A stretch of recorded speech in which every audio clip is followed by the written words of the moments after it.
the yellow button. The fellow who was the people in charge of the tape service said, look, I'm going to be two places at once. Would you push this yellow button?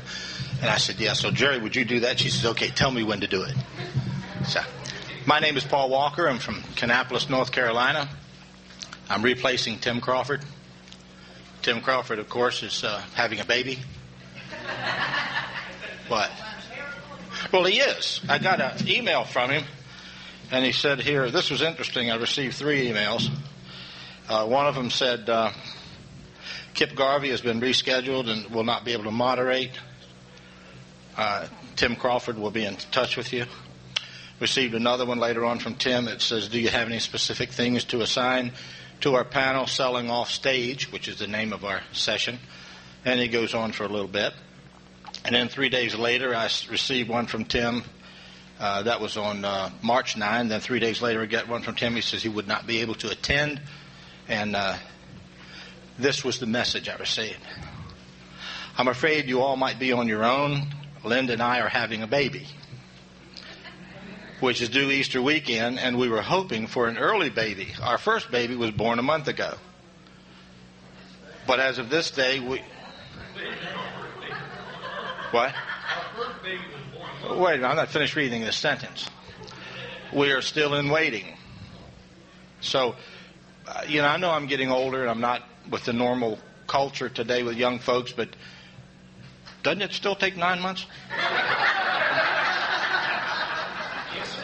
I'm not sure. I hope that they don't have the problem that one couple in North Carolina had. A man took his wife to the delivery room to have a child, and he took his 4-year-old son with him, and he thought it would be a great bonding experience with a child to see the birth of his baby brother.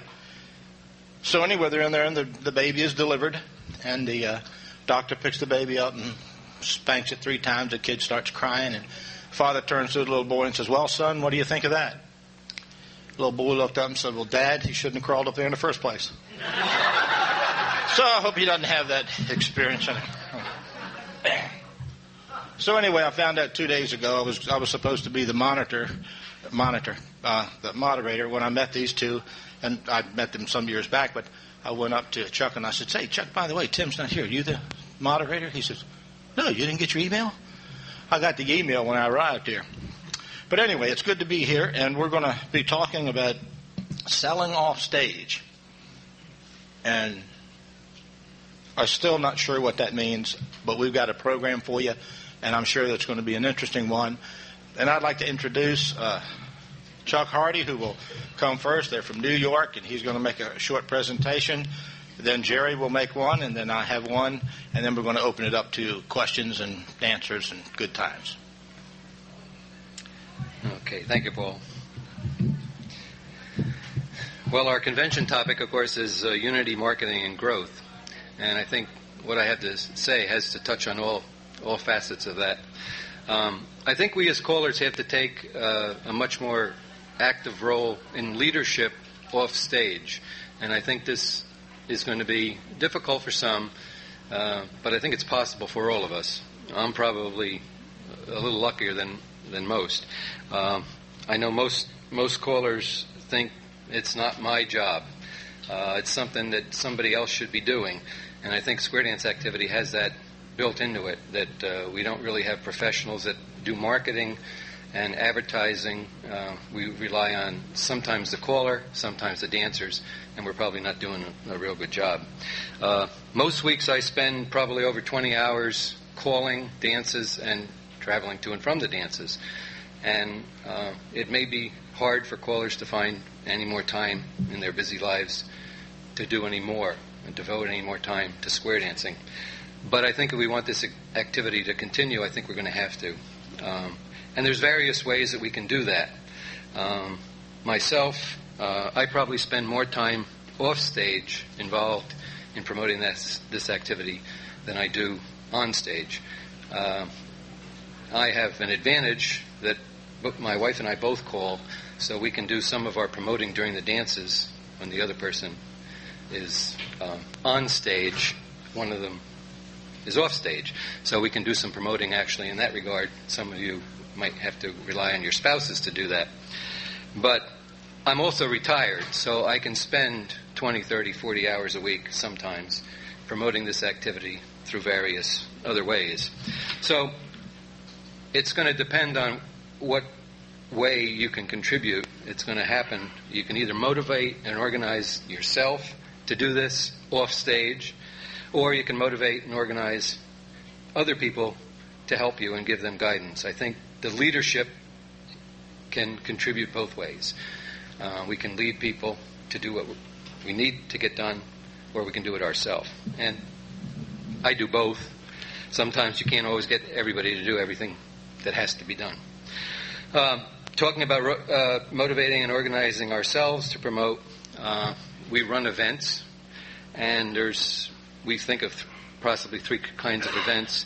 Dances that we run ourselves for the public to try to get people involved in square dancing, get our name out there. Again, that's on stage when we're doing the dances, but there's a lot of work that goes into running, let's say, a community dance, that if you're doing it yourself, you're going to have to be the one to do the advertising. You're going to have to be the one to do the promoting. You can get people to help you. That's great. But if you can't, it's something needs to be done. You got to step up and do it. Dances, sometimes we're hired to call. Jerry and I do a lot of fun nights. We're involved in demos and parades and celebrations.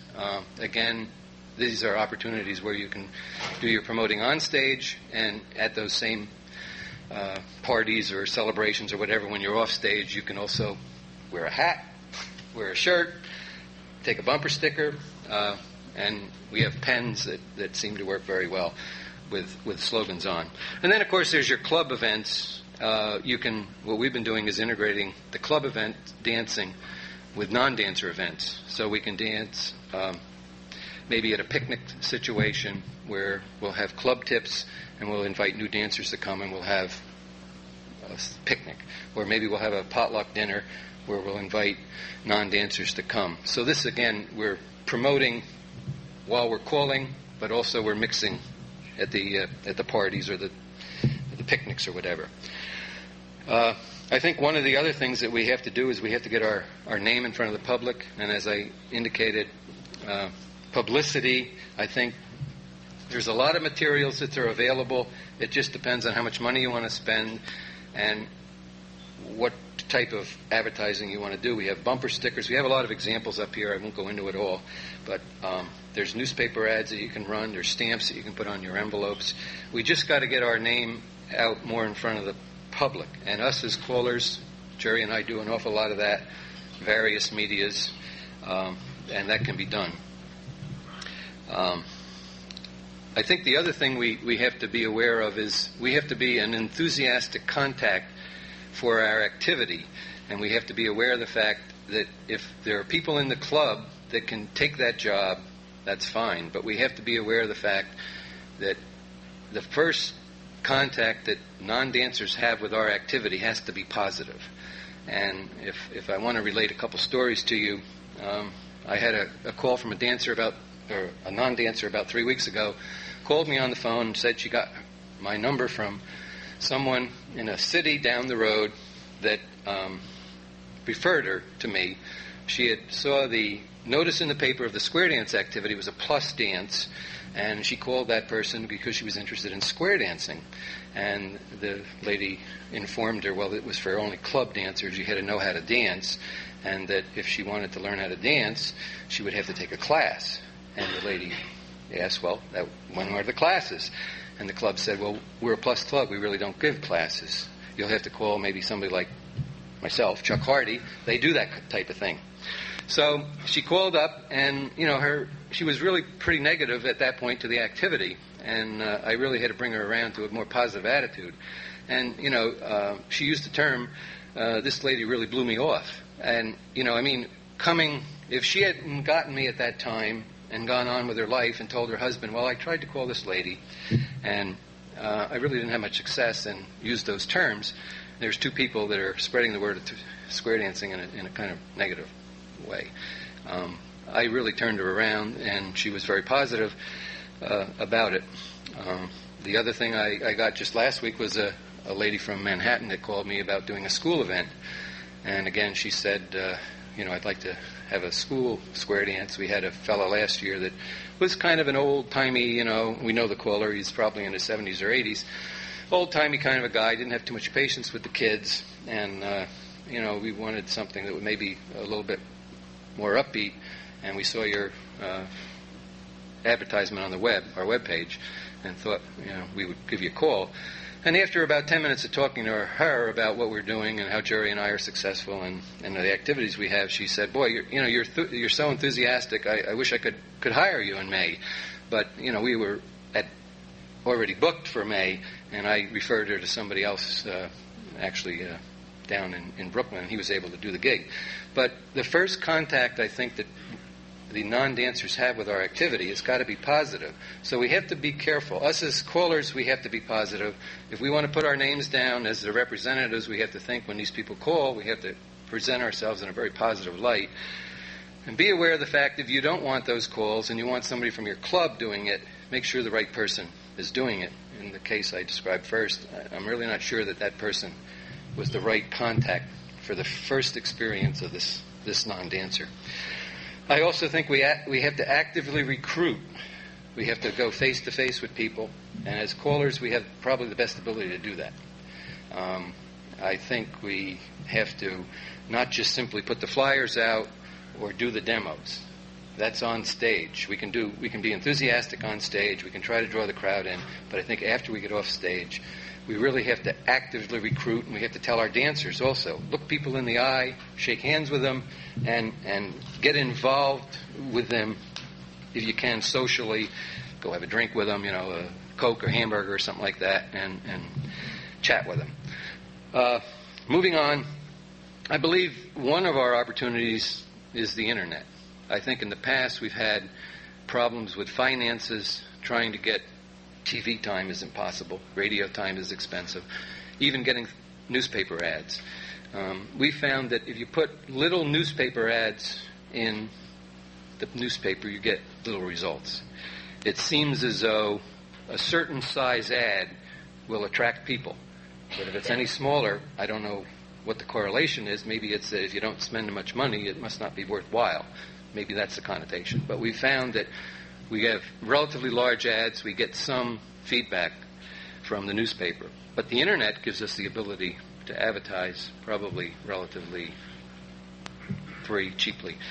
I think all the callers should have a website, and if you're on some of the AOLs or the WorldNet or whatever, they provide you space for free.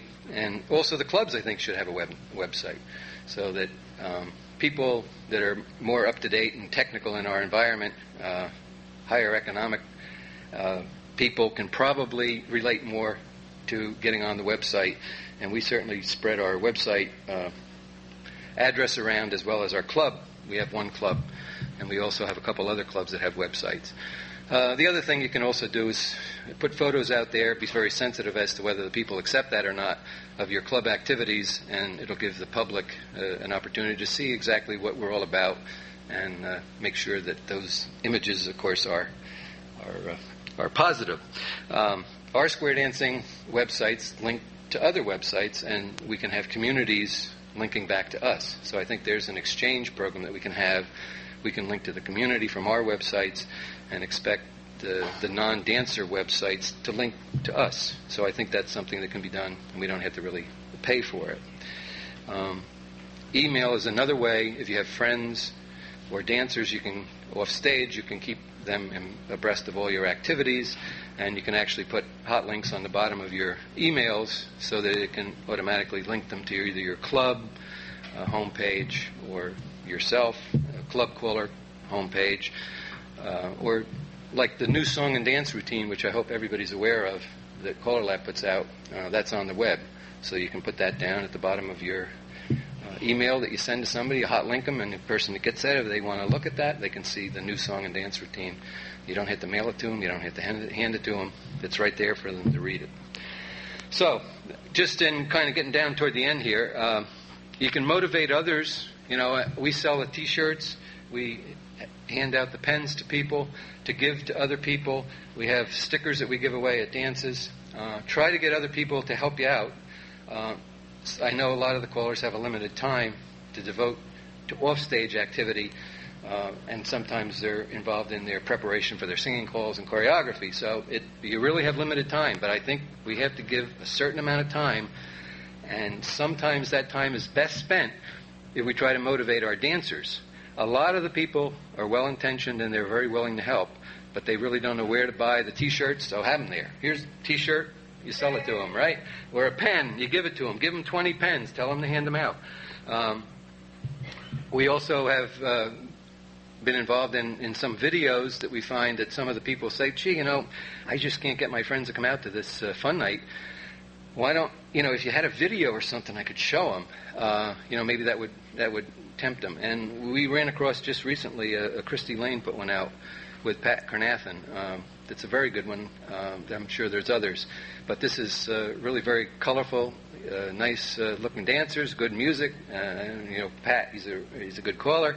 And we've loaned that out. And kind of segueing into another activity that Jerry and I get involved in is we try to support the callers' organizations. And I think CALLERLAB expects the callers to be the main interface with the dancers. And the caller organization, I think, is really very important. And if you can, and again, it's a time constraint that all dancers have, non-dancers have, a problem coming to lessons, and I know us as callers have a problem going to another meeting. So that has been a problem. Successful caller organizations, I think, are going to be very important to us getting the information out that we're coming up with from marketing. We support 3 caller organizations, and I encourage you to do that same thing. And as a caller organization representative, I went to our Hudson Valley Council meeting, and I stood up there and presented what was going on in square dancing. And most of the people there, it was 22 club representatives, most of the people there really didn't know what CALLERLAB was doing, except if I was there telling them. They get the magazines, and I ask them, did they read the magazines? And they say, well, they go through the magazines, and they look at the magazines, but they don't read every article. They just don't have the time. So some of the messages we expect the people to be getting, because they're in the magazine, sometimes they're not reading it. So going to your organization, your council meetings, and presenting what CALLERLAB is trying to do is an excellent idea.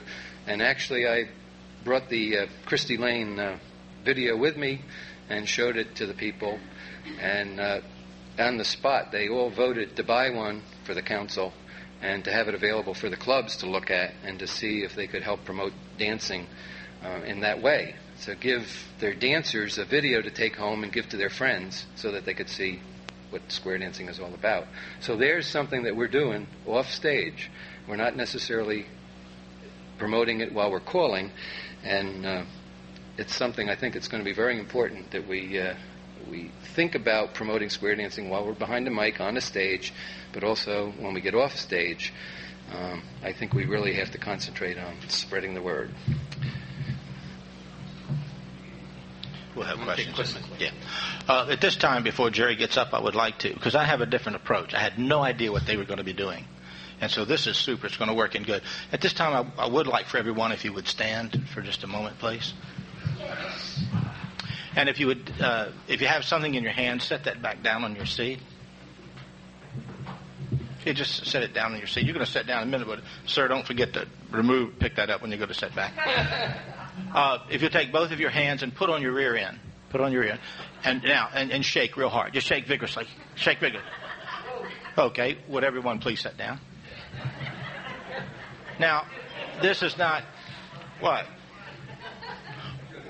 One of the elements of selling is trust. And either you were so dumb you did it anyway, or you trusted that I would not be harmful to you. So we're going to be talking about that in a moment. But before that, Jerry's going to come and tell you what to do with your hands. Now that we're all shook up. Wow, okay. Well, actually, the approach for this whole session was supposed to be, what are we supposed to do between tips?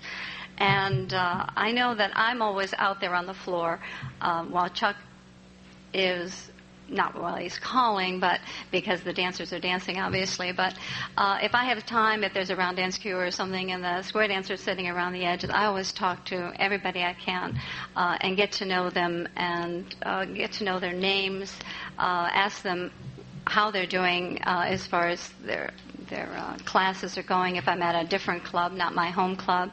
And so I think that in that connection with the dancers, no matter where you are, is a very important part of marketing. And actually, what is a market? What do we have? What do we have to market? And what we have is ourselves, actually, as people.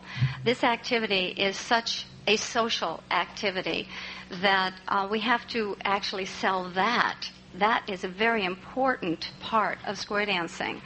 The fact that people get together socially, but they get together and they help each other form a dance.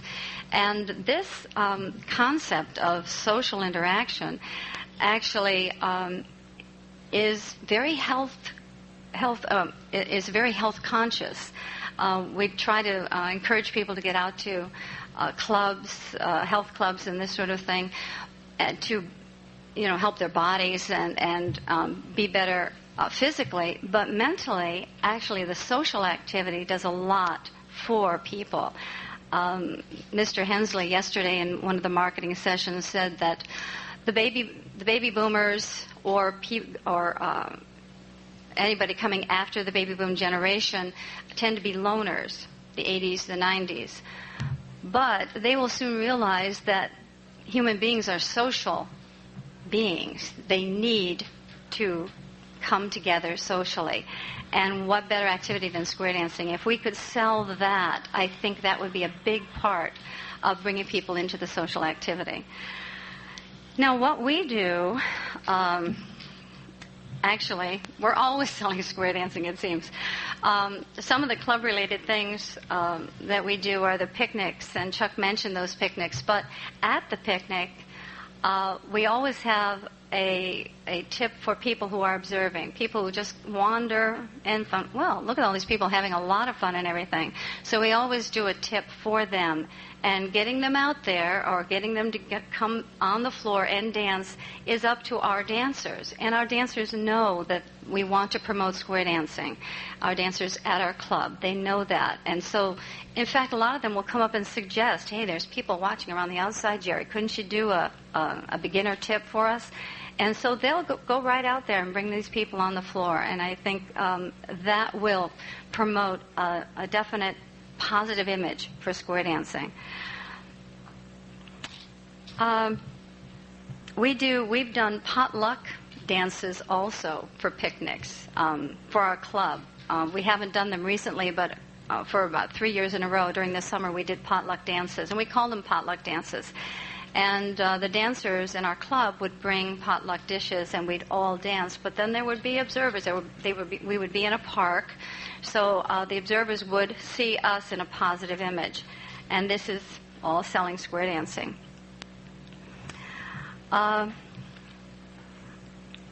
We do not only Western-style square dancing, but we do a lot of father-daughter dinners for Girl Scouts. And I enjoy them very, very much. I did a CDP program on the father-daughter dinner.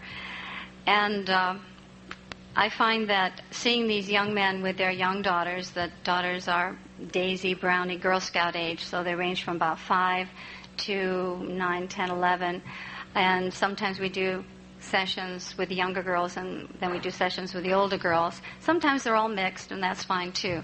But the image that we give to these dads of how much fun square dancing is, and the girls, and dancing together, and the fact that they're coming together to dance, and I think the dads are really amazed how well they do within the square and how much fun it really, really is. And they bring back a positive image of square dancing.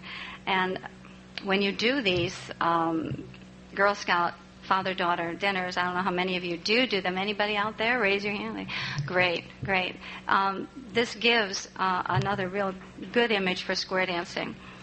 PTA functions, we've done harvest dances, and these are a little bit different because you've got sometimes a lot of children and not so many adults who want to dance. They really feel that you're there to entertain the children. But we make it kind of clear ahead of time that the parents are expected to dance also. And once they get dancing, I think it really presents a good image for square dancing there, too. And we always have door prizes related to square dancing. And we give out either pens or some kind of door prize related to the dance itself. But we always leave our calling card, you might say. We leave a positive image for square dancing, not only by what they've been doing, but by who we are and how we present our image also. We always like to dress Western, and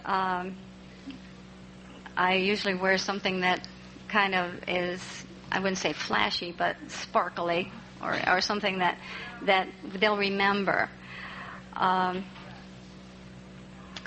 We also do weddings. We've done weddings, and there too, we like to give the people really a fantastic time so that they know that square dancing is really a good thing. It's not just hoedowns and hillbillies and that sort of thing and barn dances. It can be very exciting.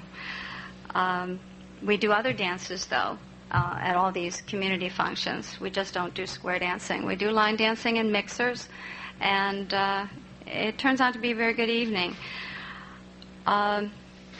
Another avenue you could take, and as a lot of you know, I'm education chair, so some of my focus might be towards that part of the activity. College classes, if you can get into the colleges and try to promote square dancing as not only a phys ed requirement, but their part of what am I trying to say? their credit course, but not only that, they need to know that square dancing is a very good activity for them aerobically and mentally. We've done nursing homes, but we feel that it's really not the best place to promote square dancing other than to the staff. The staff usually enjoys watching the dancing as well, but usually we try to get them involved with the activity, with the demo. We've done some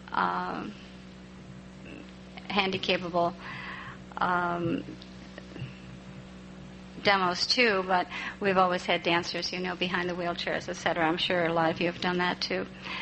One of the ideas that I came across was the Adopt a Highway program, and a lot of people, even in the marketing session I was in yesterday, had used this. And what it is you adopt a certain stretch of highway, and that club is responsible for maintaining that highway in some respect. But you get free advertising with a sign that says, this particular stretch of highway is adopted by so-and-so Square Dance Club. Has anyone ever tried that in here? Yeah. Have you been successful with it? Pretty much so. That's great. And the free advertising, I assume it's free. I've never tried it myself, but I assume it's free, is invaluable.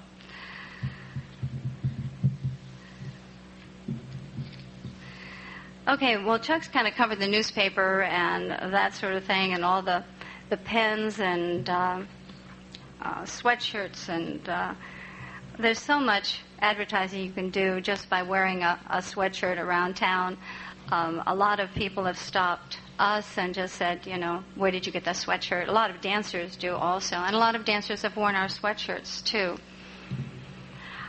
Between tips, I just have some notes here that I made before. I think your officers, if you have officers, and if you have people that run your club, are really your best people to talk to try to be the movers and shakers as far as getting people out to square dance. They seem to be able to be the ones, I know in our personal experience, to motivate the rest of the club members to get people out. Between dances, as far as Girl Scouts and parties, we always have our our business cards out. People are always taking them, always just wondering where they can, where we can come again. And that seems to work really, really well for us, too. We haven't done any elder hostels, but we'd like to get involved in that. We've done a lot of camps. I think that in promoting square dancing and marketing it, it's who you are.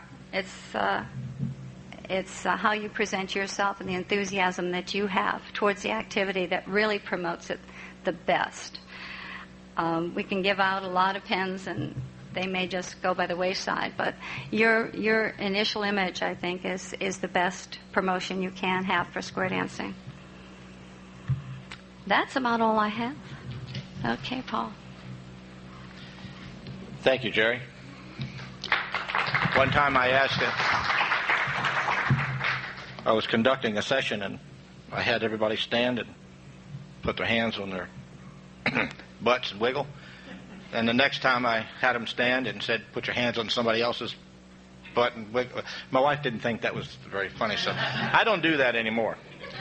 Anyway, before you leave, on the chair sitting back there is a little handout I have. We're not really going to talk much about this now. You can take it home and read it, Selling Off Stage. I took a little bit different approach to selling off stage. I was in marketing for many years, and I taught motivational techniques to new managers. I think the biggest responsibility we have as callers is motivating dancers to understand that we've got a problem and they're part of the solution. We have to sell that. I took a look at Webster's Dictionary, and selling, it says, implies a transfer of ownership of something to another, to give up or deliver, to bring about, to establish faith, confidence, or belief in, to sell oneself to the public. That's selling. Off. Keep away at a distance so as to be no longer on, no longer attached, away from, no longer using, away from work.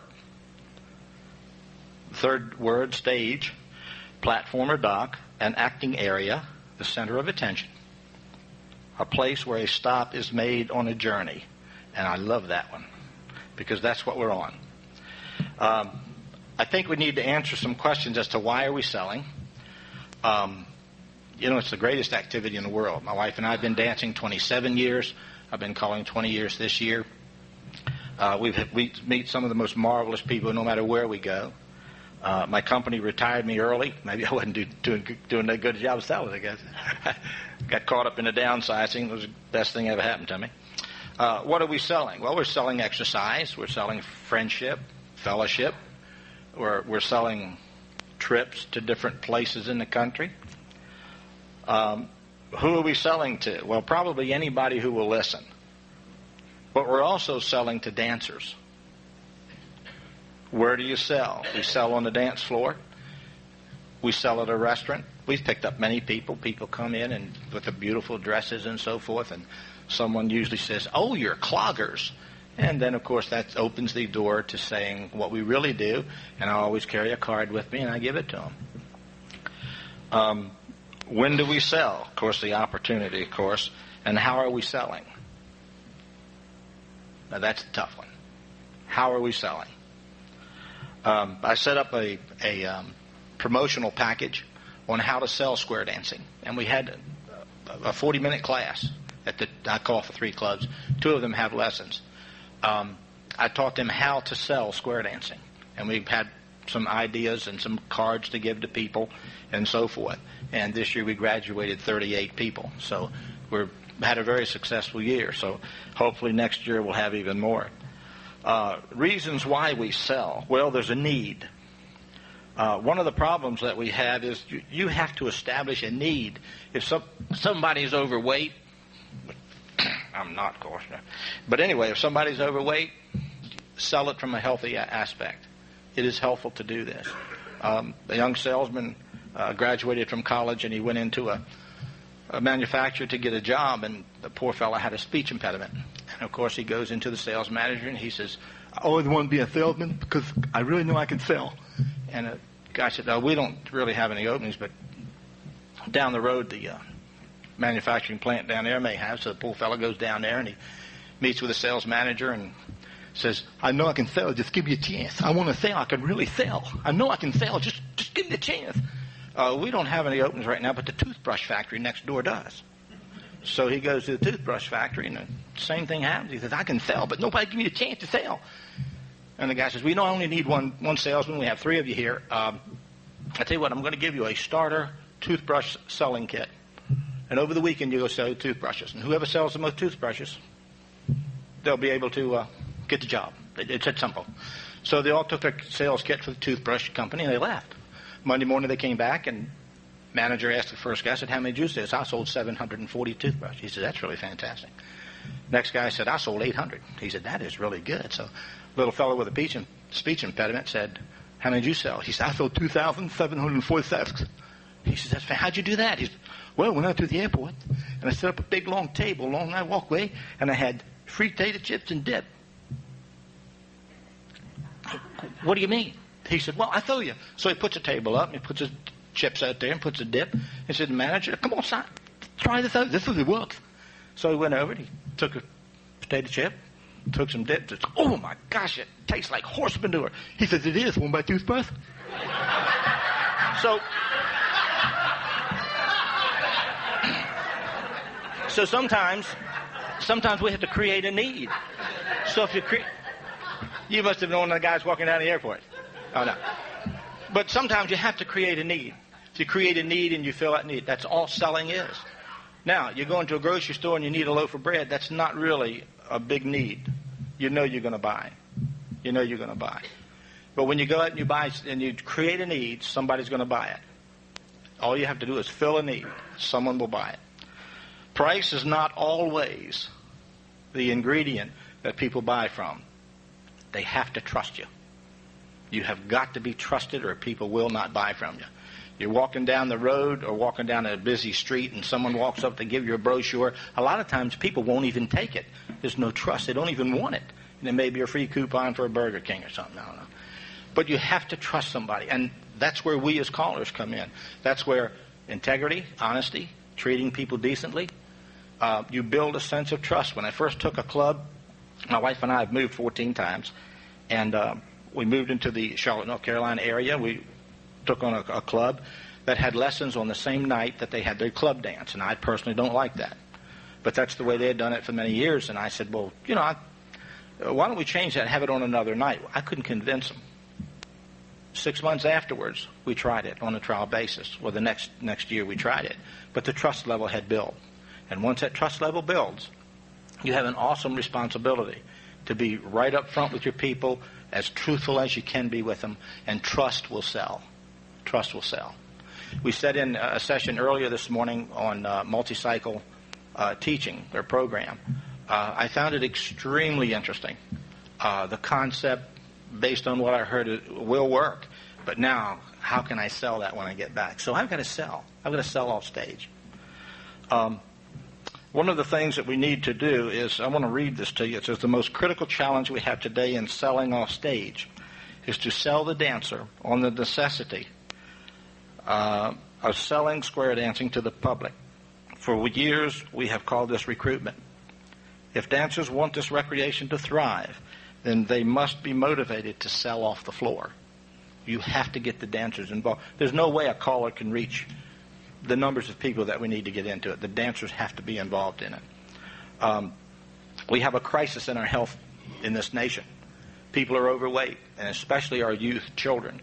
They come home from school, both parents are working, they get on the internet, and they sit.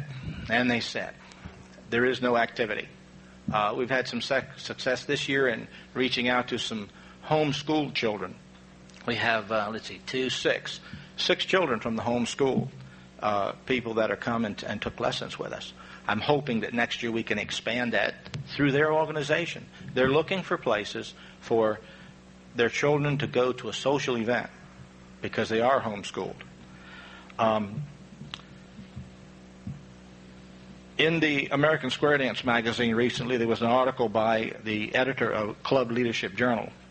And in the handout that you can pick up, I put a copy of that in there. And anyway, it talks about the benefits of square dancing and how to sell square dancing. It's an excellent article. One of the things we have to do is we have to find a hot button for somebody. Now, if you're on a desert and a guy is crawling up to you, it's not hard to sell him a glass of water. Okay? But we have to find a hot button for people to come out and just have fun. Just come out and have fun. In the handout, I have there's an article in there on 24 ways to motivate yourself to your full potential. There's another article in there, bringing out the best in people.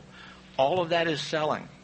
It's all selling off stage to bring out the best in people. First, you have to always give credit to people. It doesn't matter who gets the credit as long as the job gets done. So give that to them. You have to take informed risks. There was an old man sitting on a bench, and he looked like he was homeless, and a punk rock kid come walking down the sidewalk, and he had earrings and things through his nose and whatever they are, and lips was punched with some dangle hanging on it, and had wild hair sticking up a foot over his head that was colored purple and red and yellow, and come down, sat next to this old man. The old man's really looking at him kind of funny, and the young fella says, "Hey, Pops, haven't you ever done anything wild?" And he says, "Yeah, I did once. I got drunk, had sex with a parrot. I think you're my son." Anyway, so there are times that we have got to be a little bit risky, and we have to be a little wild sometimes. So anyway, we need to sell the benefits of square dancing. I remember one time when I bought a new car, and it takes me quite a while to part with my money. I'm thrifty, not cheap. But anyway, I went to a car dealership and was going to buy it. Now, I tried to get this young salesman to tell me the benefits of the car. And I said, "Well, tell me about the car. Tell me about this." He said, "Oh, it's got a tilt steering wheel." I said, "Okay. What does it do?" He said, "Well, it tilts up." I said, "Boy, that's great. But what is it going to do for me?" "Well, with my belly, it makes it easier for me to get in a car." So therefore, it's a benefit. The benefit of that is it's the ease that I have of sliding in an automobile. We need to sell the benefits of square dancing, not the functions of what we do. Now, how do we motivate ourselves? I remember one time I was teaching people in Oklahoma how to sell over the telephone. Now, these are not the people that call you at 6 o'clock while you're having dinner. This was business to business. And I said, some days you're not really excited. But if you really want to act excited, open your drawer to your desk, put your hand in there, and then slam the drawer on your hand. Now you think about that. When you call somebody going, "Hey, hi, how you doing? Oh, it's good to talk to you today." Ha, you're excited. Huh? You're excited. But you have to get excited about square dancing. I wouldn't recommend slamming your hand on the door. Okay. First off, we lead by example. So if we don't go visiting, we're telling our dancers something. If we don't recruit, we're telling our dancers something. If we don't attend the Dancers Association meetings, we're telling our dancers something. If we don't go to a Callers Association meeting or participate in the local affairs of benefit dances, we're telling our dancers something. Example teaches, and teaching creates trust, and that's what people are looking for. One of the things that I think is important to do if you ever really say, "Well, gee, how do you really deal with all these people?" Go to a bookstore and buy a book on pastoral duties, and then eliminate the religious part of it and follow what's left. You have somebody in a hospital, go see them. I'll never forget one night, I hadn't been calling very long, and I tried to make it a point to go around in Yellow Rock every lady in the house. I forgot one. And driving home, I remembered it. It was Judy Boast. This has been 20 years ago, 18 years ago. I remember that. Here I am, 11 o'clock at night, out in the backyard, digging up, finding a rock. Found a little rock about that big. Went into the house, cleaned it off. Got my wife's hair blower. I don't use it anymore. Got that blow dryer. And my mother always told me I'd come out on top. Anyway, so I blow dried that little rock, took it out to the garage, and I got some yellow paint, and I sprayed that thing. Then got that blow dry, and I dried that thing. I mailed that to her the next day and said, I forgot the yellow rock here. I said, now, let me tell you something. That woman was a converted follower forever. And if you don't believe that won't work, forget to yellow rock somebody on purpose, and then the next day mail her a yellow rock and see what happens. I'm telling you, it builds trust. I bought this several years back. It's just a simple 6-inch letter-size card. On the back is Try Square Dancing. You'll love it. My wife and my name and our address, phone number, and our email address. And on the front it says, God is not the only one who loves you. And I mail that out. You'd be surprised what that brings. Somebody does a great job decorating. Write them a little thank you, say they really look great. Just take that. People put them things on their desk. I walked into one home and that thing was put on the kitchen refrigerator with a magnet. So let's open it up and hear some of the things that you might have done. Someone mentioned earlier working within the school system, and we did that in Florida. I taught classes for a 4th grade class one time, which was they had 5 squares. This was a voluntary type thing. And it turned out so good that we asked the school system if we could invite this class to our club. And they got it approved through the Board of Education. But we wanted them to bring their moms, their dads, their grandmothers, their grandfathers, their aunts and uncles. We had almost 300 people in that place that night.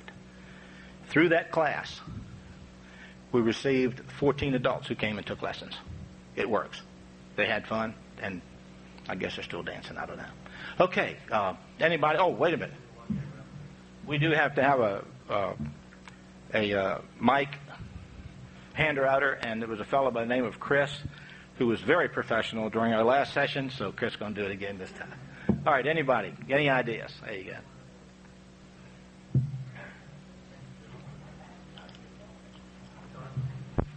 Works better if you turn it on.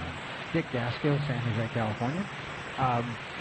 One of the things that I've been doing for a long, long time is I'm a technical writer, and I have to find out who the audience is before I write the manual, find out what they know, what they start with. And among the other things that we also have to look at is what they need to know.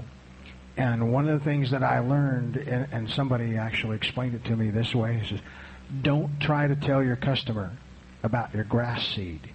Tell them about their lawn. That's what they want to know. Yeah. We're talking about selling, and that's just an easy way to look at it. Yeah, absolutely. Anybody else? Thank you, Chris. Will Leeds from California. I just wanted to add a couple of things to what you have all said there. Number one, as Paul had talked about this activity, and there is no activity in the whole world, social activity, that even comes close to what we have in square dancing.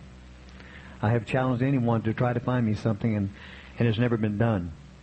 And just to add a little bit more to that, we as callers are the real leaders for this activity. Unless we get out there and lead it, it's not going to go anywhere. Without callers, there is no square dancing.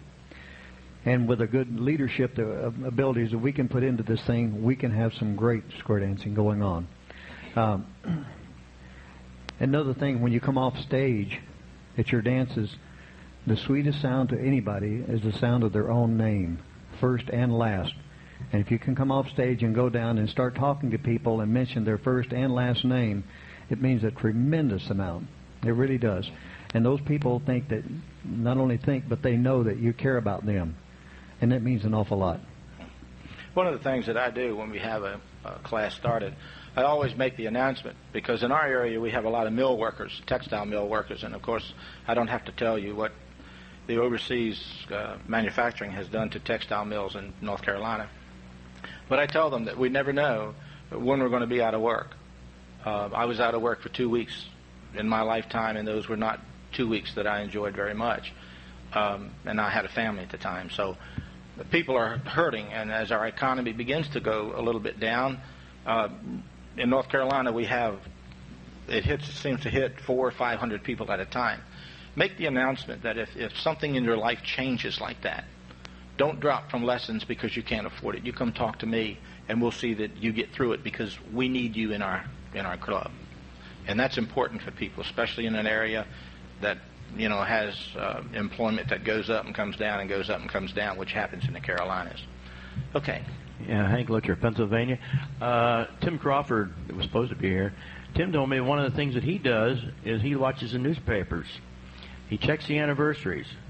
If they have a 25th anniversary, he sends them an anniversary card and invites them to come over square dancing because he feels that children are raised by that time. So he invites them to come over. He said he's got some people doing that. Yeah. I hadn't thought of that. Good idea. Yeah, it is a good idea. Tom Rudebach from Ohio. One of the things that I have found to be very successful, you mentioned your card that you have there. I'm a great believer in thank yous and thank you notes. If I call for a club, if I call more than one dance a year, in our area they use many guest callers.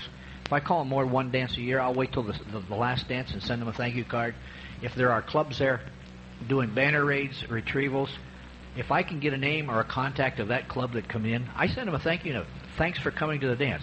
Not necessarily to see me, but cooperation among all dancers keeps this activity going. Yeah, I called for a club shortly after I arrived in North Carolina up in, of course, I don't live in the mountain areas, but I go up there and call on occasion.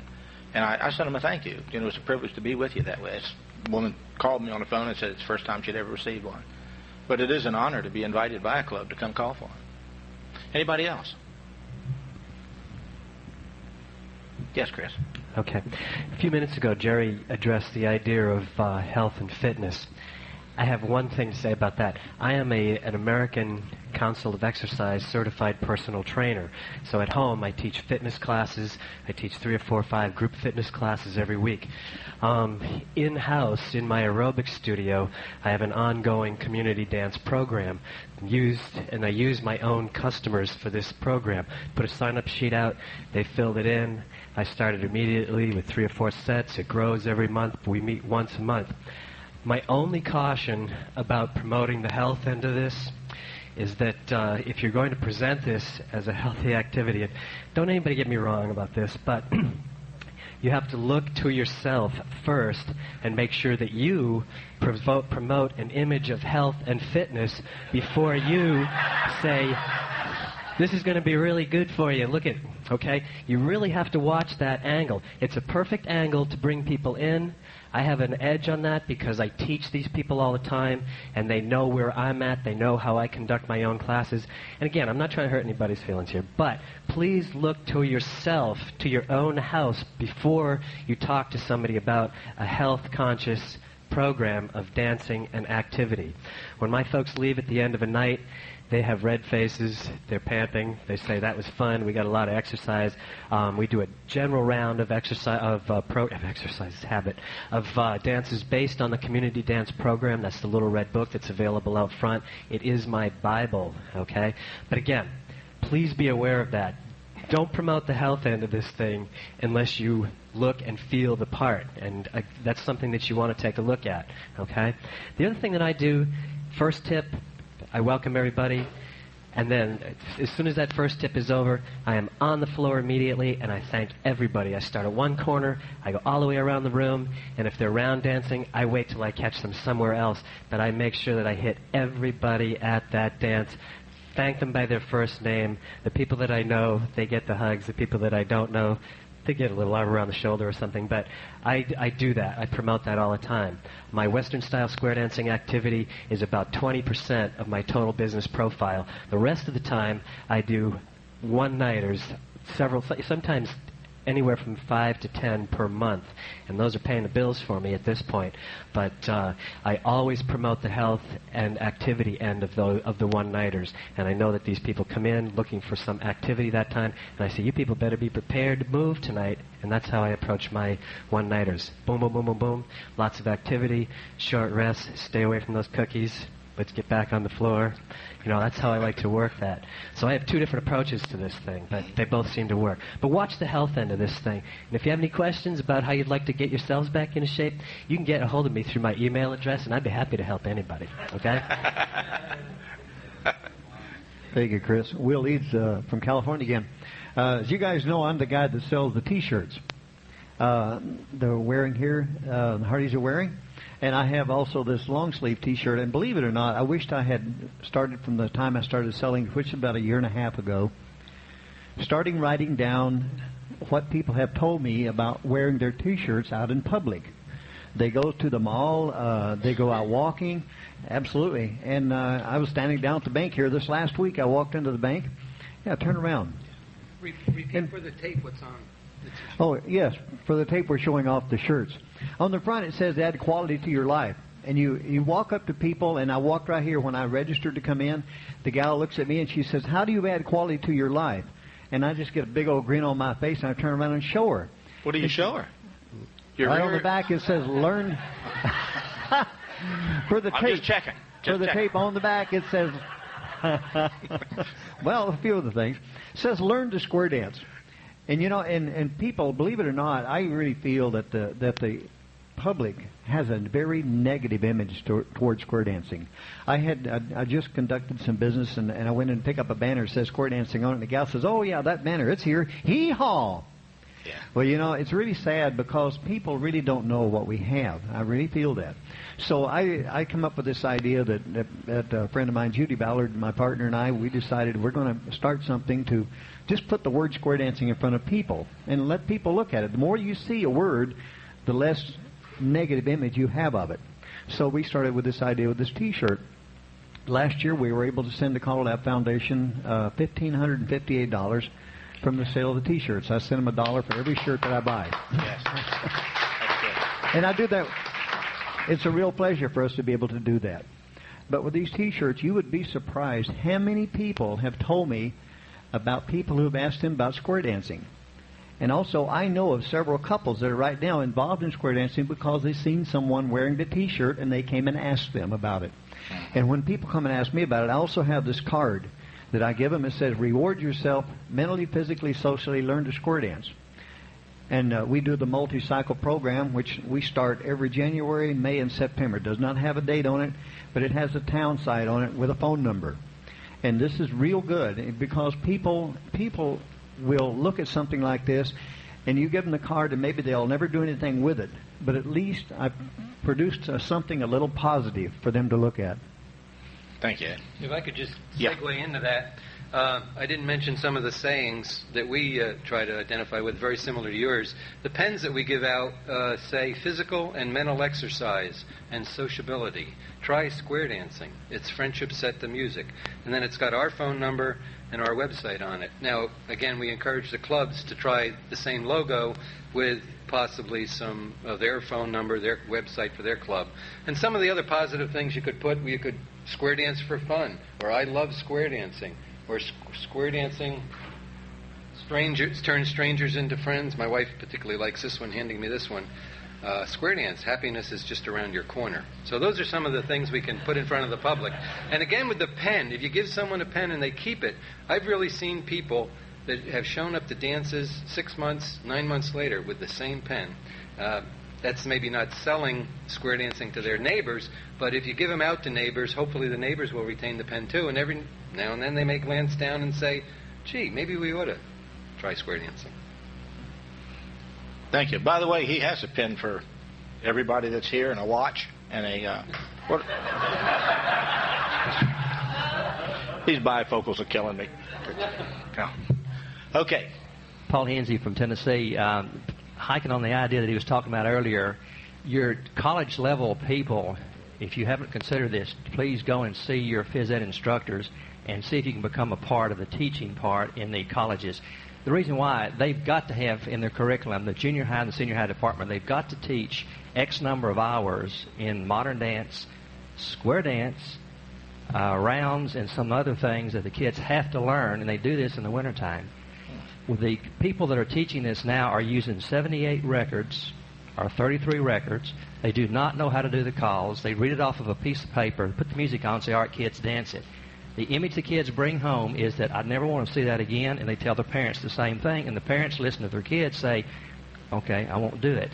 If you get into these colleges, it's a required program. They must take it. It's either called physical movement or it's called music to movement or something. I do this every year with our college, and she expects me every year to come back. I guarantee you, you're setting things in motion, not just for the kids Because they'll be teaching on the platform, they'll be teaching in these community centers, they'll be teaching senior citizens. That's where we need to get back in and teach these people. If we don't, our image is still going to stay poor. You're right. You're right. We have someone over here. Okay. I'm just going to make one quick comment about schools. As a certified trainer, it's very easy for me to walk into a school system, talk to the phys ed department, and say, I have a program that's unique. It works for elementary school students. It works for junior high school students. And there are days when I work through anywhere from 400 to 500 students in about a 4 to 5 hour period. But it works really well for me to be able to do that. But the last thing I want to hear is that the phys ed teacher has been using a bunch of 78s to teach this, and I get in there and it's a lot of traditional stuff and it makes it hard to transition. But it still is a good working program and it works very nicely. But my angle is slightly different when I approach a school system.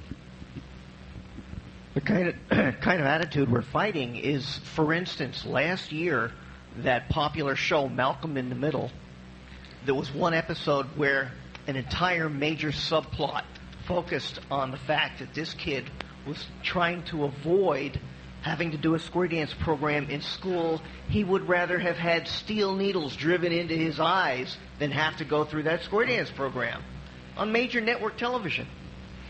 Well, I get... Yeah, I mean, that's not... The thing that happens is, people say, I tried that in elementary school. And here you come back to those 78 and 33 RPM records, and they're scratchy, and there's no person... You can't get a personality from a record. That's why I got involved in the school system in Florida. And I agreed to teach for nothing. Our club danced at the school. And so I told them I would come in and conduct the classes for them. And it worked out extremely well. Yeah. Anybody else? Yes, Ed. I'm sorry. This is Will Eads from California again. One comment on the school. I did a little thing for a school here last year. A lady had called me and asked me to do a little one-nighter for a group of kids that she had taught to square dance, and asked me if I would come out and have them dance to a real live caller. So I agreed to do that, and I didn't know what I was getting in for. So anyway, I went to the school that evening, and she had taught them some old Bob Ruff, Jack Murtha teachings, and the one she taught them was a singing call called, I believe it was the Glendale Train, and the kids had learned to do that one dance. Well, number one, they had repeated it so many times they could sing the record, and it was really cute because they would sing along with the record as it was playing, and they were dancing. And their folks were sitting out in the audience, and these were about 4th grade, and the folks were loving it, and so was everyone else. I mean, it was just a great thing for the kids to do. It was really a nice thing to watch. But what happens to me, the folks are looking at those kids saying, this is square dancing, which we all know that is not square dancing. So anyway, I had the opportunity to get up before the people and congratulate the kids for what they're doing. And I told the people at that time that modern Western square dancing is quite a bit different than this, but it's nice to see the kids learn a little thing about it. And so we asked the parents to get up and dance with their kids, and I was able to teach them circle left and circle right using some synthesizer music, which was very modern. I got away from all the other stuff. And I'm not exactly sure how we came out with what they thought of the whole program, but trying to put something back positive. I think they found out, they did a survey, 85% of the people who had square dancing in schools when they were in school now have a negative image towards square dancing. And I think Jim Hensley brought that fact out. So this is one thing to me, as I try to avoid, or take away from people who are trying to teach square dancing in schools. Unless you're a qualified caller, it doesn't work. Anybody else? Just one more thing about schools. Sure. Yeah. Two things you need for schools. A wireless mic is absolutely critical. If you don't have a wireless mic and you're teaching in schools, you're cheating yourself and you're cheating the students that are on the floor. Second thing is totally upbeat music. If you have music that's it's not going to work. You need to have music that has lift to it. It has to have a modern aspect to it. It has to have something in it that is recognizable to the kids, no matter how young they are. And if you put down something that's pedantic and slow, they're not going to enjoy themselves. So music has to be quick, upbeat, and it has to have a lot of personality to it. I have to speak to the school aspect because I'm education chair, and actually, this is Gerry Hardy. because we are putting out a booklet, a handbook for callers to use. It's called Callers in the School Handbook. It's in the process of being finalized this year. We have a rough copy now, and certain changes are going to be made, the format, et cetera, et cetera. But it will be available. But all the things that are being said about the schools are so important, especially what Chris just said about upbeat music and everything. This particular handbook, though, will cover all aspects of dance that can be covered by a caller, not just modern Western style square dancing, but all aspects of dance to help children to dance in the schools, not necessarily just square dancing, although in the handbook it is covered in each grade level. So be looking for that. It will be sold, hopefully, by CALLERLAB, and you'll be able to get a process going of how to get into the schools if you've never worked in the schools, or you don't have a teacher certification, or of course, accreditation through CALLERLAB would be helpful too. They are working, as you know, on a caller teacher accreditation through the accreditation committee. That's one avenue you can go to also. As we come to the close of our session, I want to thank all of you for taking the time to come by. Thank you for your comments especially. I want to thank Jerry and Chuck for being with us today. Thank you. And before you leave, make sure you turn to somebody and tell them how much you love them.